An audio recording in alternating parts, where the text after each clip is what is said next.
Thank you. Thank And you. Thank you, Priyanka. And thank you, Subir, for inviting me to this uh, major event. I'm sorry that I've not been able to attend many of the sessions, although in all cases, when I've looked at the menu on offer, it seems quite fascinating. And I also see the multiple domains across have prevailed. And to digress via anecdotal history, there was a time when senior colleagues would come into my office and see me reading comics, and they would look deeply, deeply perturbed. And there was an unspoken, unenunciated question: is this what we pay you for? Is this what we hired you for? And there was a senior colleague who said, "Oh, comics. Oh," in a very Emsworthian style from Woodhouse. And I said, "Yes." And I would wave it. Ah, Batman. And there was this couple of very awkward zoo-like noises which communicated displeasure and disbelief. And then another professor said, "Oh, leisure reading, is it?" I said, "No, no, I work on them." That, I think, compounded a felony, so to speak, in a Holmesian phrase, because if I had just said I read it for leisure and recreational purpose, and I am otherwise kinky in my head, that would have been all right. And they could have made multiple Freudian readings of why I read comics. But then when I said that I read it for professional purposes, it's like that ESP thing, English for special purposes. Abuse is a part of ESP training these days. And when I said that, it seemed totally, totally inappropriate as an answer, that you read comics as part of work, you know. And there was this opinion that, people who read comics after the age of 15 are in serious trouble, which I concede. Of course, we are in serious trouble. But it's a kind of fun trouble, as I can see it. So here's to all comics lovers, and congratulations to Subir Dey for keeping this event going year after year. It's an amazing thing to put together so many people and run it. It's not an easy task, as we all know. To run conferences on this scale regularly is impossible given institutional problems, organizational problems, and things. So congratulations to Subir in particular for doing this. I don't work on digital comics or web comics, so that's one of the platforms I have not had time to explore, and I work principally with print. Though people have been trying to lure and tempt me into saying there are several wonderful things, and I do follow some of them, like positive, negative, and things like that. But I've now got around to working on them.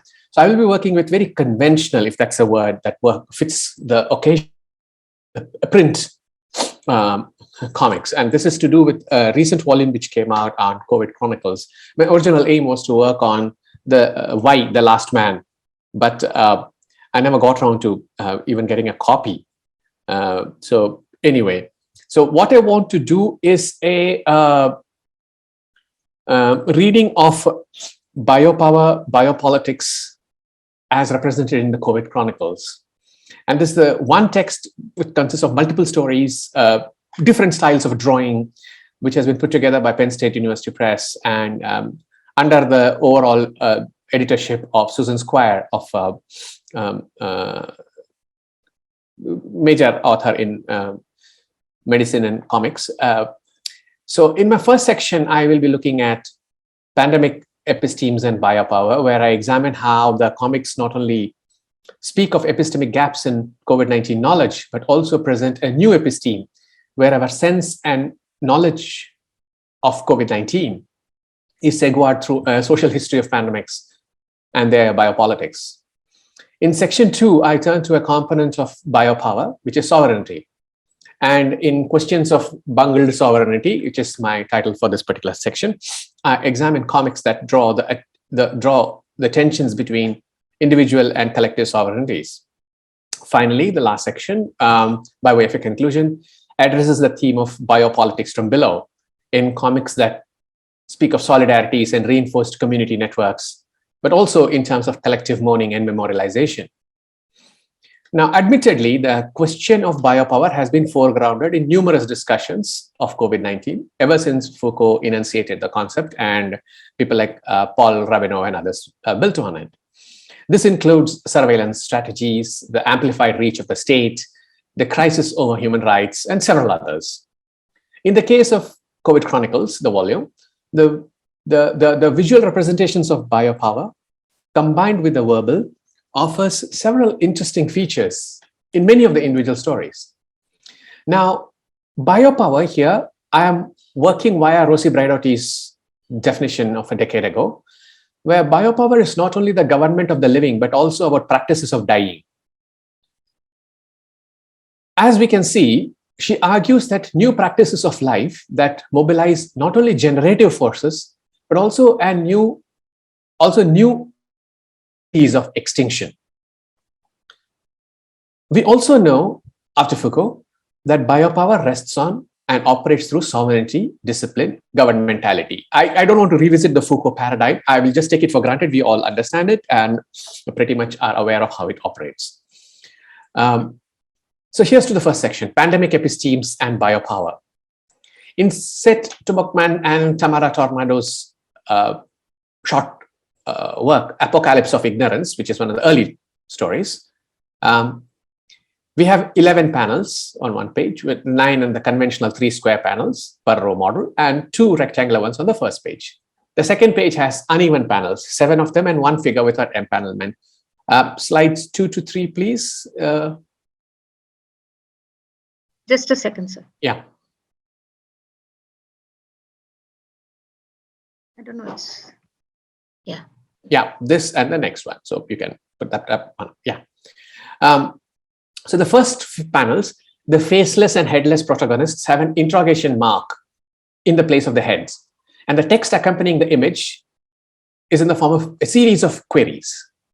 I don't know if I've got it. You don't know if you've got it. We don't know if it is safe to shake hands. The crisis of ignorance escalates in intensity as we move across the panels. You don't know if hugging your child will kill you. A child doesn't know if hugging hurts. And the last 2 panels read, we don't know how many are healthy. We don't know how many are sick. In the very last panels on this page, we no longer even have stick figures. Stick figures are palimpsests on which you can impose any kind of image, as we know. And it's a bit like the blueprint for the human, like the blueprint for a building, the architectural plan on which is a skeletal frame on which, as Louis Marine would speak about in Utopic Spatial Play, on which we build something. And you visualize a building from the plans. But now we no longer have even the stick figures. We have only a skeletal form, as in an X-ray. What the panels do is to draw not just ignorance in the form of the interrogative in the place of the head. They also demonstrate the epistemic gaps that mark biopower, life, death, and dying in COVID times. I don't know if, since we are in the age where various ages are named like the Anthropocene, we can think in terms of the COVIDian era.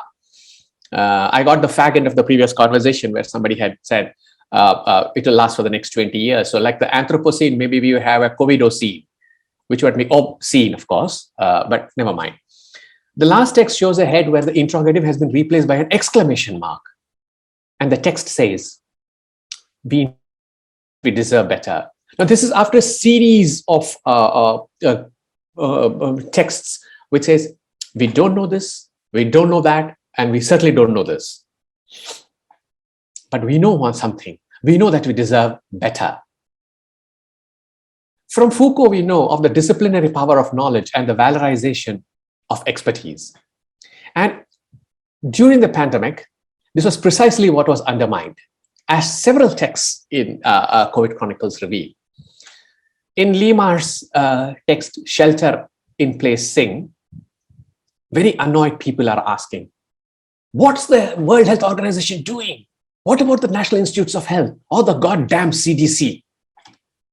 It's a very, very angry old man who is puzzling. Please connect this with what I've just said about ignorance and the epistemic gap in COVID Chronicles. So what is the World Health Organization? What about all these, highly funded, high-profile organizations like Center for Disease Control or the National Institutes of Health, which, by the way, is part of our public vocabulary and common knowledge now. And these organizations have come to the forefront and have become part of the lingua franca of everyday life.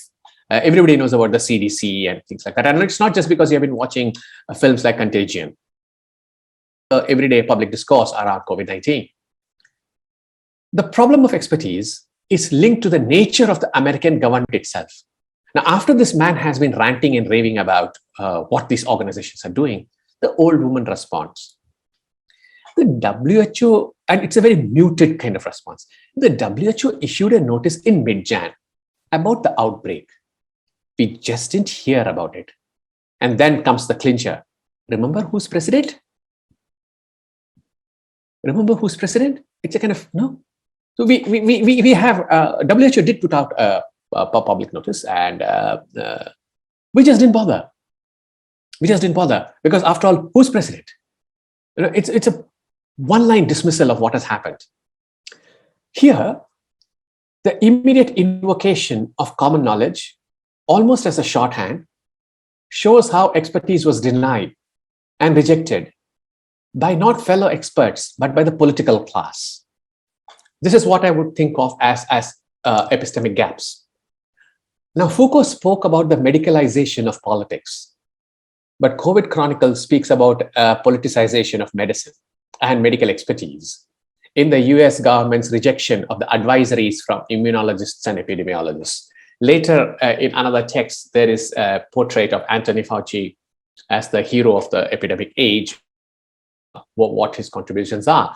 But the thread running through the texts, especially when it comes to the United States, is the political bungling over medical expertise, the political rejection of medical expertise, and the outright denialists in the government whose palpable contempt for anything remotely like expertise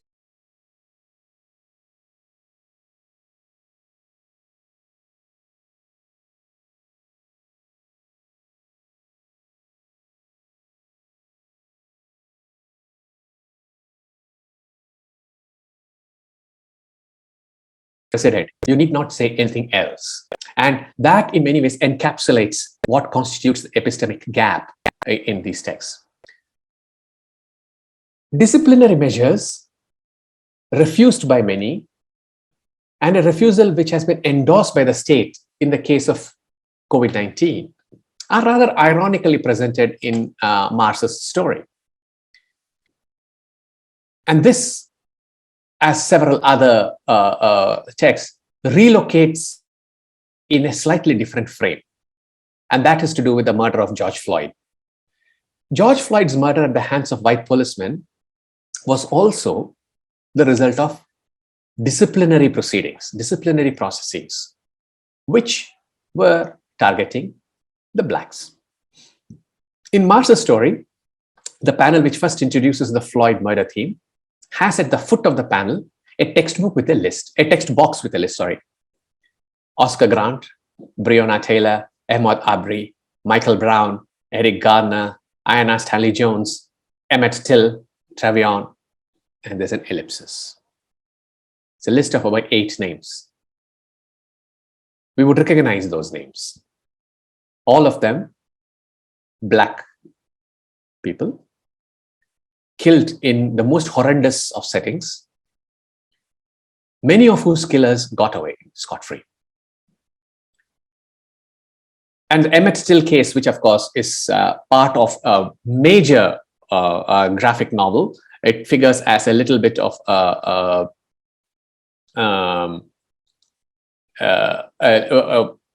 Ho-Che Anderson's King, Martin Luther King, the graphic novel, the graphic biography, to be more accurate, King, in which there is the Emmett Till news item being placed outside the frame, but within the perceptual range of Martin Luther King speaking, to show that we are speaking to a certain kind of past. And this is the text box with a list that also does the same thing. So here is a supposed pandemic text but whose topic is not restricted to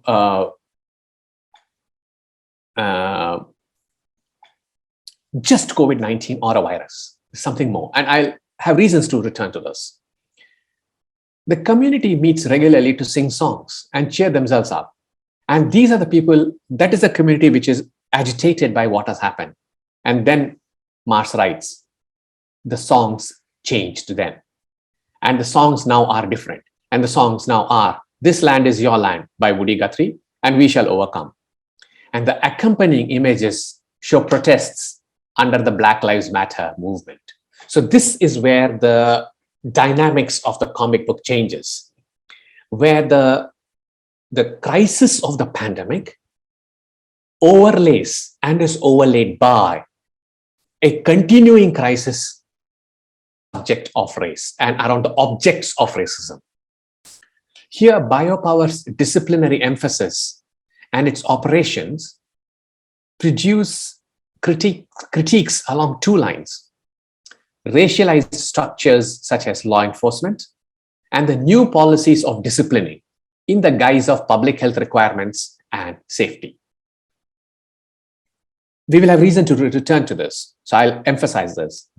The Biopower disciplinary emphasis and its operations produce critiques along two lines in these comics: racialized structures such as law enforcement and the new politics of disciplining in the guise of public health requirements and safety. And there are two stunning texts in the collection that offer these critiques, both of which may be said to reinforce what I have referred to as a pandemic episteme, in which the contemporary outbreak of COVID-19 is located within a knowledge of a social and a racialized history of pandemics and the biopolitics around and within such pandemics. So the pandemic episteme here is what I'm describing as the contemporary outbreak, which is COVID-19, located within a knowledge and an awareness of the social and racialized history of pandemics. And the first story is how to have a powwow in a pandemic, how to have a powwow in a pandemic, with its nod, perhaps unconscious, to Paula Treichler's amazing book, How to Have Theory in an Epidemic. And it begins with two clear statements. Slide 4, please. Yeah, thank you. The one before that is, yes, just please retain this for a second. Thank you. Yeah, sure, sir. Thank you. So, how to have a powwow in a pandemic begins with two clear statements. Statement 1. Native communities in North America have been particularly hard hit by COVID-19. Next is this, punch to the guts line. This isn't the first time. Native communities in North America have been particularly hard hit by COVID-19. And the punchline, like I said, this isn't the first time. So just as Lee Marsh linked the pandemic's disciplinary aspect to both a history of victimization of the Blacks in the US and the recent Black Lives Matter movement, Rosenbaum and Starr, authors of How to Have a Powwow in a Pandemic, begin by turning to history. And in one panel, they offer 4 thumbnail sketches, which is up on your screen now. These 4 sketches represent 4 momentous and disastrous epidemics that ravaged the Native Americans. Childbirth fever, 1792, smallpox, 1811, whooping cough, 1813, measles, 1818. So this is a kind of synoptic history in the form of 4 thumbnail pictures within one panel. It's enclosed as one panel. And they add as text, quote, Native people have endured pandemics before. Native records from that time tell the story. By the late 1800s, tribes had endured wave upon wave of pandemics. That would worsen with the deprivation and forced marches of the government's Indian removal program, end quote. Rosenbaum and Starr locate COVID-19's destructive power not only within a history of pandemics afflicting the Native Americans. they locate it within a political history of deprivation, oppression, and extermination. So it is not the history of an illness. It is a political history of deprivation that is the focus. The pandemic is a consequence of it. We are not writing about the pandemic. We are writing about the pity of the pandemic. And the poetry is in the pity, to adapt a Wilfred Owen line. 3 pages later, they return to COVID-19 and what it did to the Native Americans. And here they give you actual contemporary accounts. COVID-19 has been I'm quoting, COVID-19 has been particularly deadly in Native communities for the same reasons as previous pandemics: poverty and oppression. On many reservations, people live with little access to healthcare or sometimes running water. And then comes the punchline: a legacy of broken agreements and underfunded services from the US government.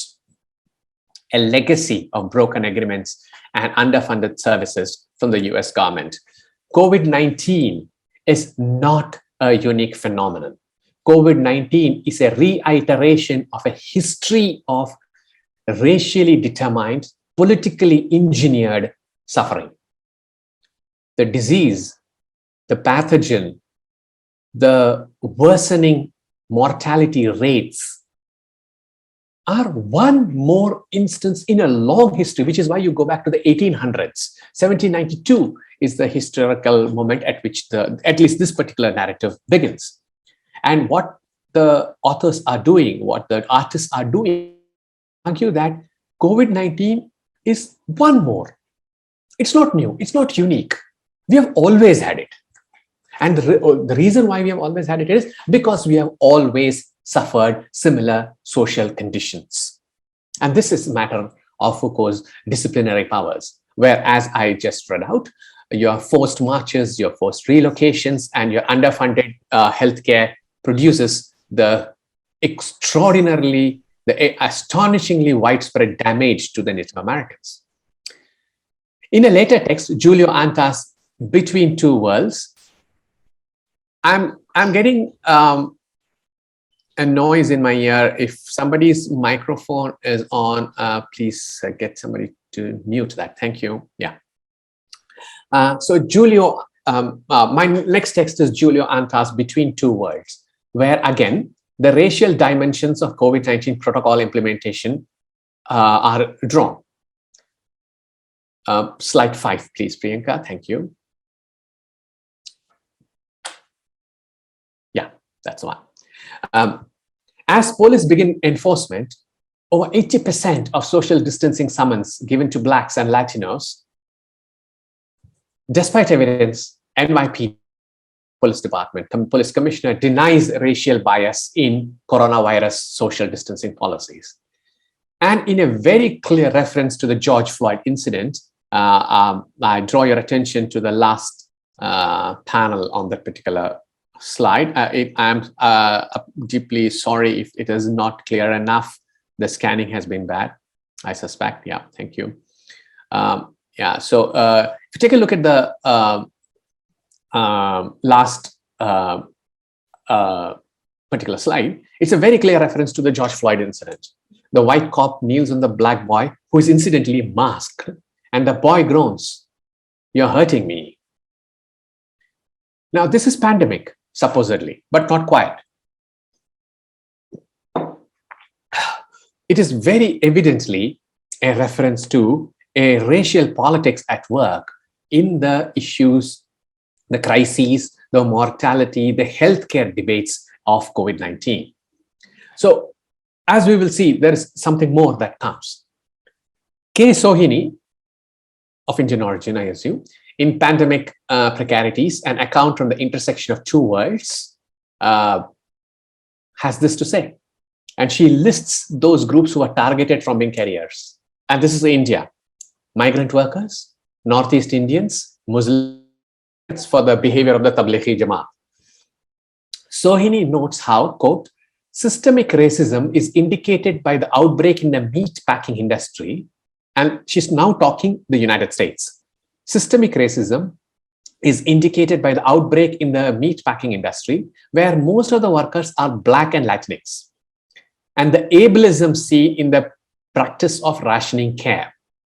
The most vulnerable populations, she notes, are the first to be disenfranchised, even as billionaires got obscenely richer. And this should link back to the point how to have power in a pandemic, where the most vulnerable populations are the first to be disenfranchised. In Maureen Burdock and Joanna Regulska's story, The Right to Breathe, the story points to the link between state biopolitics and the history of systemic racism. And they're right. While the pandemic ravages the population, centuries-old, state-sanctioned, violent racism devastates the social body. Once again, with reference to Breonna Taylor, Ahmaud Arbery, and George Floyd, they depict the white man, easily identifiable as Trump, riding a monster. Slide 6, please. I'm sorry to be hassling you all the time, but Zoom does some. Absolutely. Fine. So here is the slide from The Right to Breathe. The Right to Breathe obviously being a reference to George Floyd, right?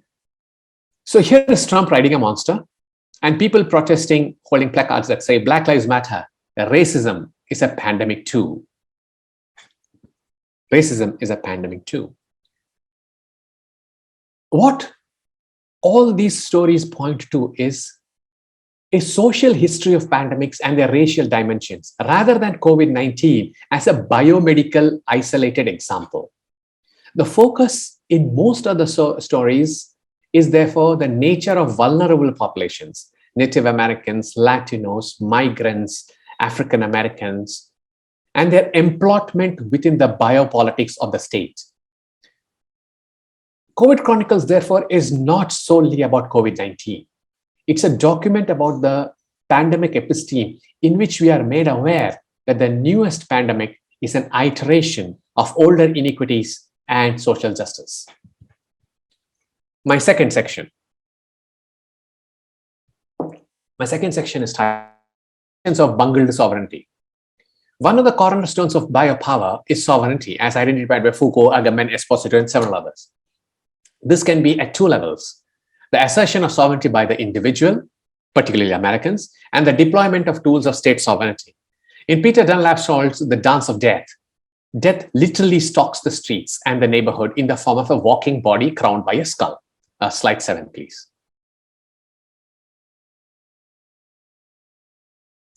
Yeah. So if you look, there are panels here, in each of which there is at least one death walking. And Dunlap Shaw's purpose is to demonstrate, I suggest, the old theme: death walked everywhere and came for anyone at any time. But he ends up doing much more in terms of the idea of sovereignty. Note what he's doing. Individuals gather in public places, and none of them is wearing a mask.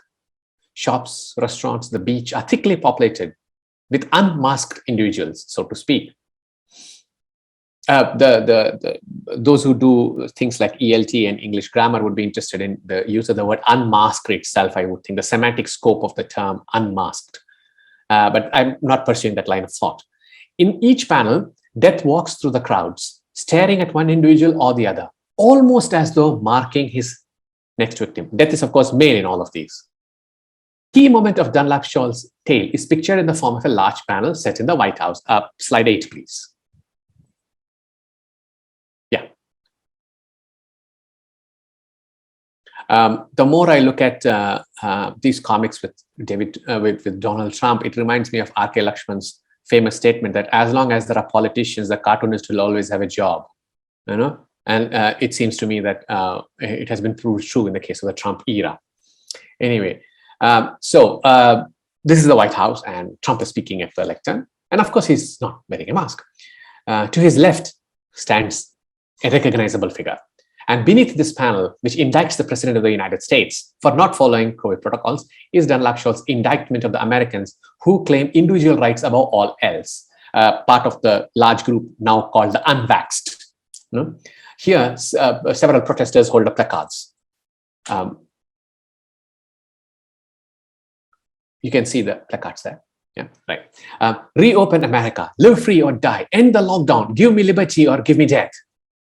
All of them are, of course, without masks. And amongst them is Death holding up the placard, "My rights are essential." Now, there is, of course, savage irony at work here, because Death is holding up a placard about Death's rights. Sure enough, people holding up their placards claiming their rights. And in the process, what has happened? Dunlap Shaw's criticism is clear. Americans have privileged their individual freedoms over public well-being. K. Shohini in Pandemic Precarity is a text I have cited before, notes how in the United States, many Americans were furious for being asked to follow COVID protocols. "I feel threatened. That man harassed me for not wearing a mask." People have been shouting about this. "I feel threatened. That man harassed me for not wearing a mask." As the excuse me.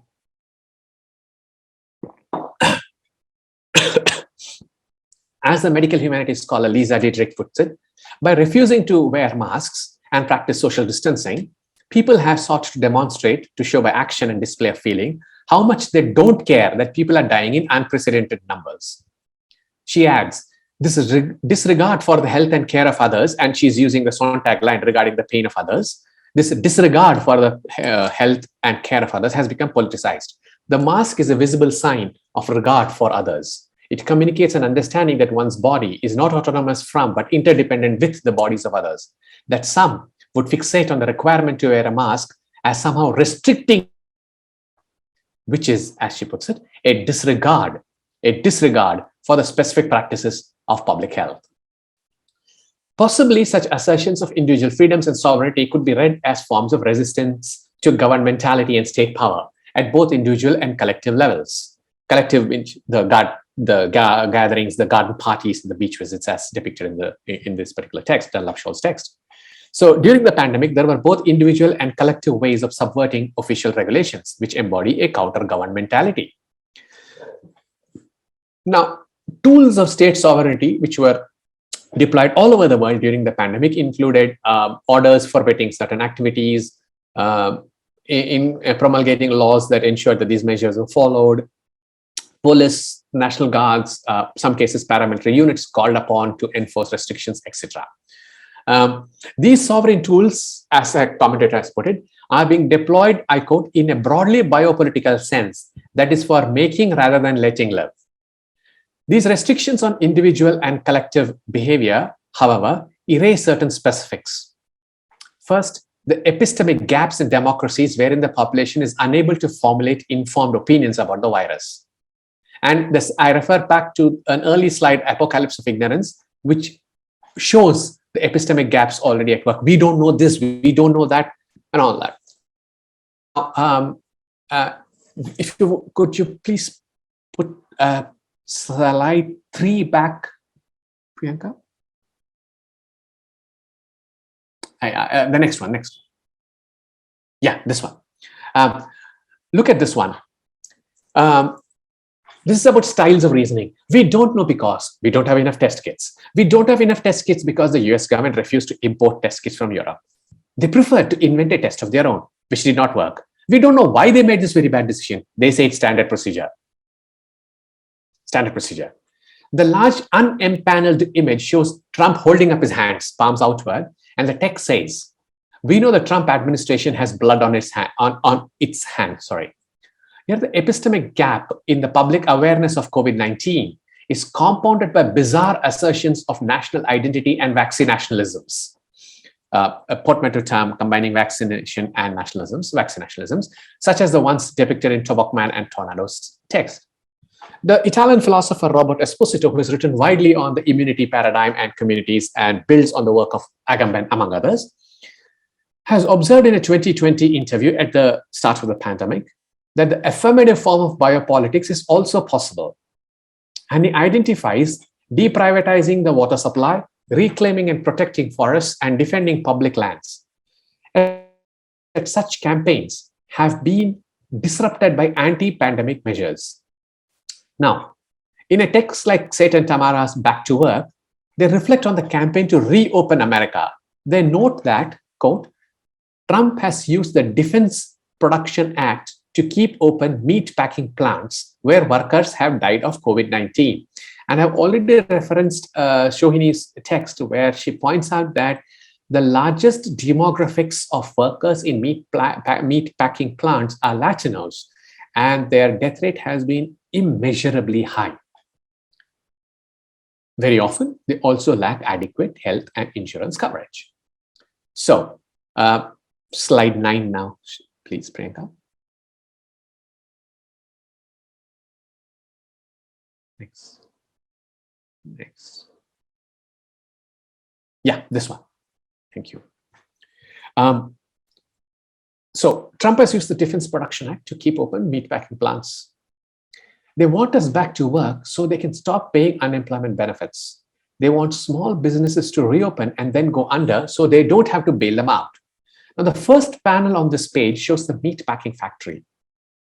The image of dead meat on factory hooks is an allegory for the row of workers beneath the meat, all of whom are also likely to die, as the text indicates. That is, the dead meat on the hooks here is a kind of mirror image and a prefiguration of the men who will be dead meat soon. The deployment of acts and legislation to enforce a Reopen America campaign at the risk of the massive spread of infection is the climactic moment in the assertion of state biopolitics and biopower. So the state enforces biopolitics, the state enforces disciplinary measures, and at the same time, it refuses to acknowledge that there is a systemic inequity, structural imbalances when you impose these restrictions. And as I have tried to emphasize throughout, there is a problem in the way this is being done, primarily because those who are already disenfranchised, those who are already at the receiving end, I guess technically they are at the non-receiving end because they don't receive health benefits, are the ones who have the most to lose. In the sense, the Latino that works in the meatpacking industry are the ones who are most exposed to whatever is going on. And as a consequence, they are the ones who have the highest death rates. Now, this is the climactic moment in the assertion of the biopolitics, which enmeshes the pandemics, political and biopower situations. Biopolitics from below.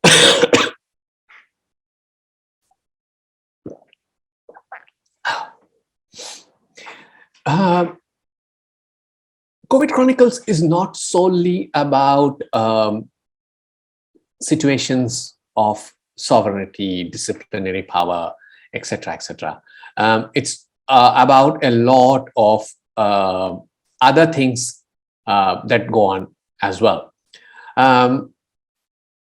So the last section, I want to focus on a biopolitics, which is, I'm not quite sure they count as counter-governmentality, or I don't want to run the risk of proposing that this is a major act of resistance, but there is something here which one wants to perhaps address and think.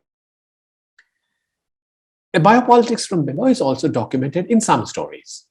Survivalist modes and collective organization at the level of the community are documented. In other cases, the call to memorialize and mourn the COVID-19 death are also constitutive of a biopolitics from below. In Ben Mitchell's This Is My Wartime Haircut, we have the story of Ali Downer from Glasgow, who's now in Newcastle, Australia, and the owner of a small cafe called Chiefly East. He battles state regulations and lockdowns, but he keeps the food supply going. And he becomes what the text describes as a community stalwart, because customers found a sense of normalcy in picking up their own orders and making small talk from a distance. Lee Marsh shows how communities come together to sing and create the Blake Street Pandemic Choir and Random Orchestra. That is the group they formed, the Blake Street Pandemic Choir and Random Orchestra. In these and other texts, the demand for accurate information, health services, the end to racialized capitalism, and some measures of equitable welfare constitute what Panagiotis Soteris has called biopolitics from below. In this perspective, the decisions for the reduction of movement and for social distancing in times of epidemics, or for not smoking places, or for avoiding individual and collective practices, would ideally be the result of democratically discussed collective decisions. This means that from simple discipline, we move to responsibility with regard to others. And please remember what we have already noted about American assertions that we have the right not to wear a mask, or we have the right not to take a vaccine shot. And Lisa Dietrich's point, with disregard to the health of others. So moving from discipline to responsibility with regard to others, and from suspending sociality to consciously transforming it. So it's not a suspension of sociality as much as a transformation of it. So instead of a permanent individualized fear, this is Sotiris, which can break down any sense of social cohesion, we move to the idea of collective effort. This Sotiris refers to as the prospect and possibility of a democratic biopolitics. This can also be based on the democratization of knowledge. And many of you are possibly aware of the fact that we have never had this quantum of disinformation in recent times as has happened in the pandemic era.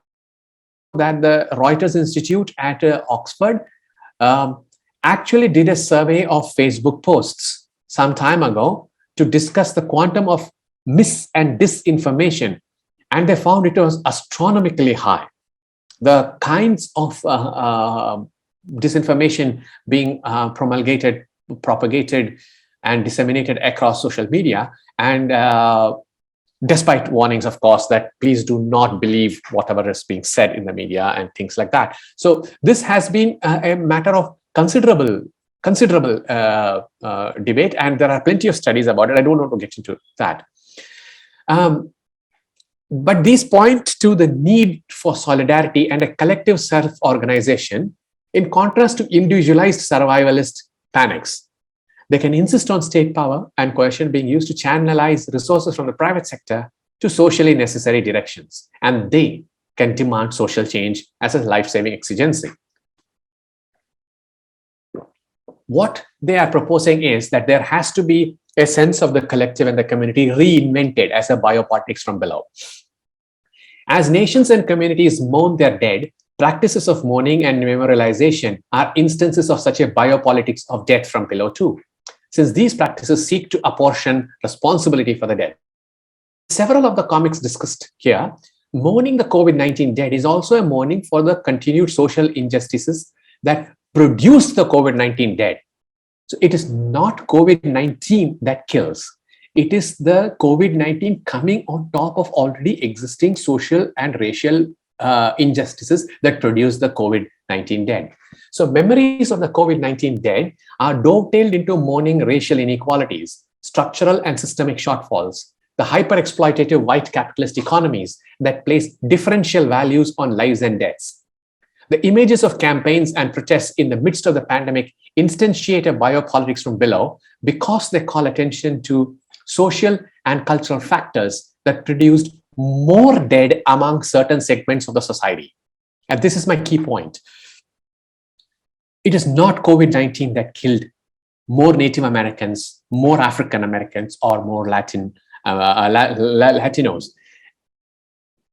COVID-19 is part of a history of social and cultural factors that produced more dead among certain segments of the society.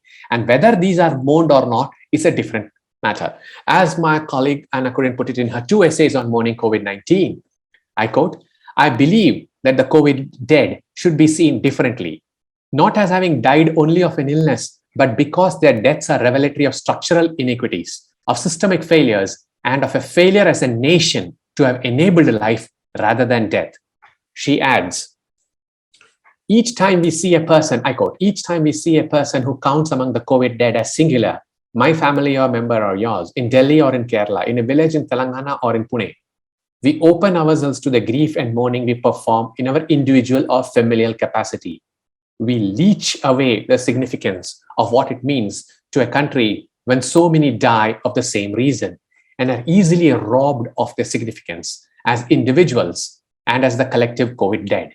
It is only in mourning them collectively that we acknowledge that we failed as a country and that this failure brought about their deaths. Anna Kurian concludes with this. It is only if we are convinced of the intrinsic worth of each individual, it is only if we see each life and all lives as meaningful that we need to think in terms of collective mourning.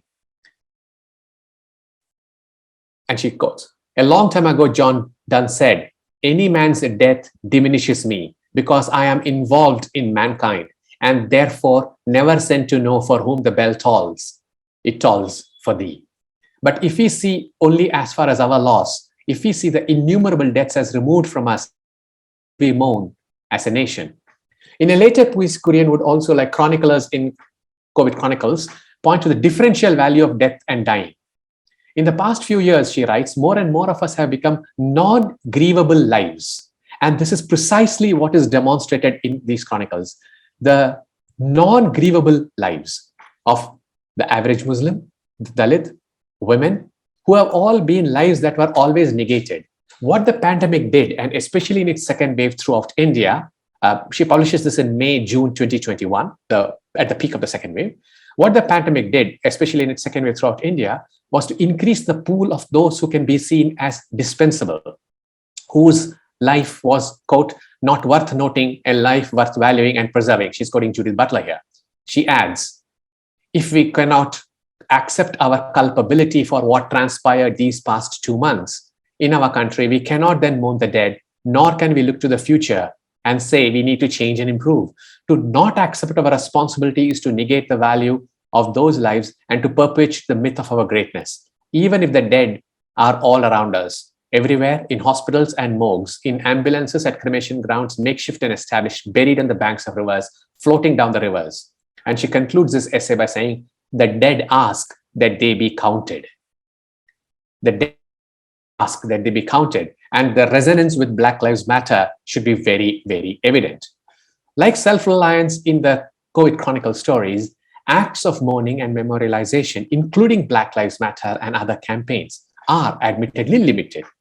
Like I said, I'm not suggesting that these are major exercises in counter-governmentality. I'm not making the claim that these will overturn governments and recast policies. The way they present a biopolitics from below, which could be the basis for a demand for greater welfare, greater medical benefits, access to healthcare, but also, and which is why I quoted Anna Kurian's essays on this, the collective mourning which binds people, especially those who are disposable people, or to borrow Kurian's phrase, non-grievable lives. These acts of mourning and memorialization are admittedly limited. They're admittedly limited, but in these texts, they remain a significant moment in the discourses of COVID-19. The key point I am making here is that COVID Chronicles, in its almost entire material, focuses on a pandemic which is less biomedical in origin, in devastation, and its marches across the globe, than a social condition, exacerbating already existing inequalities, creating, I don't know whether this is even an appropriate phrase, more vulnerability among the already vulnerable, groups of people who have always already been vulnerable. And the link with movements such as our Black Lives Matter movement and others are at the heart of what goes on here. So when you look at these comics which talk about, say, the Trump administration's refusal to believe science, the Trump administration's invocation of specific defense production laws, acts, the assertion of sovereignty by governments and individuals, these are about social issues. And like the story of how to have a power in a pandemic, it refers to a history of systemic. It is about a primarily social condition in which um, the place of a community has always already been taken away. To return to the Korean phrase, they are already non-grievable lives, and therefore their reference to or referencing in the chronicles of the COVID dead are consigned to footnotes. As Roy Porter famously argued in his The Greatest Benefit to Mankind, A Social History of Medicine, biomedicine in terms of diagnostics, biomedicine in terms of biopolitics, biomedicine in terms of cure and treatment are primarily social conditions. And questions of funding, underfunding, non-funding, which produce structures that construct non-grievable lives, is the concern of COVID Chronicles. Thank you.